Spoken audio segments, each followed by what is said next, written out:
The Belgian industry fully embraces the goal to achieve climate neutrality by 2050.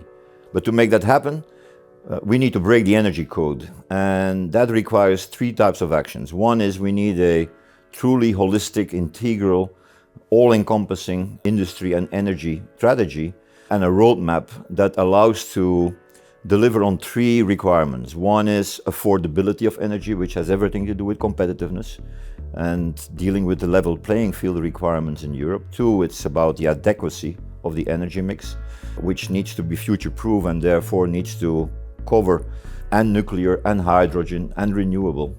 And three, it needs to respond to the requirements in terms of availability of energy, which has to do with access and capacity, security of supply, strategic autonomy, and a total systems approach. We need a regulatory and legislative framework, and there the priority is to deal with the shortcomings of the current law on the phase-out of nuclear plants.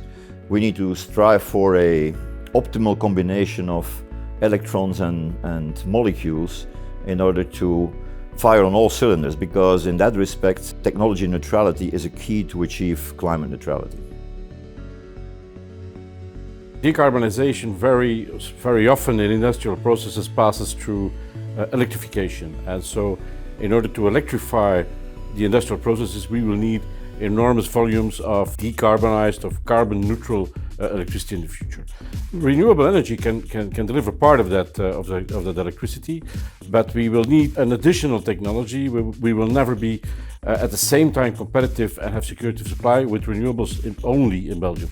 So we need other technologies like CCS, CCU, but probably also nuclear technology to be able to remain competitive and active in the global economy.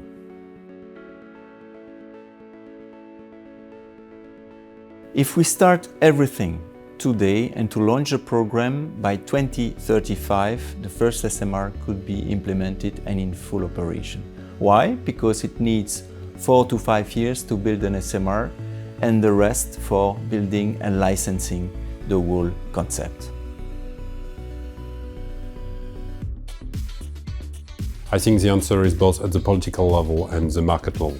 If I look at the market level, what is important is now to identify the needs of potential consumers, both utilities and energy-intensive industries. And then we will have to decide who will be operators, who will be investors. At the political level, first, the main thing is to identify what could be the right mix of renewables and nuclear in the future decades in Belgium, and obviously to get rid of the law of 2003 that will deter any investment otherwise in nuclear. Then we will have to raise some financial schemes that would help investment and to identify potential sites for SMRs in different regions. And last but not the least, we have now a new industrial alliance for SMRs in Europe, and I would encourage several industrial players, both end users and also suppliers of equipment, to be a member, to gather our forces to raise the markets for SMRs in Europe.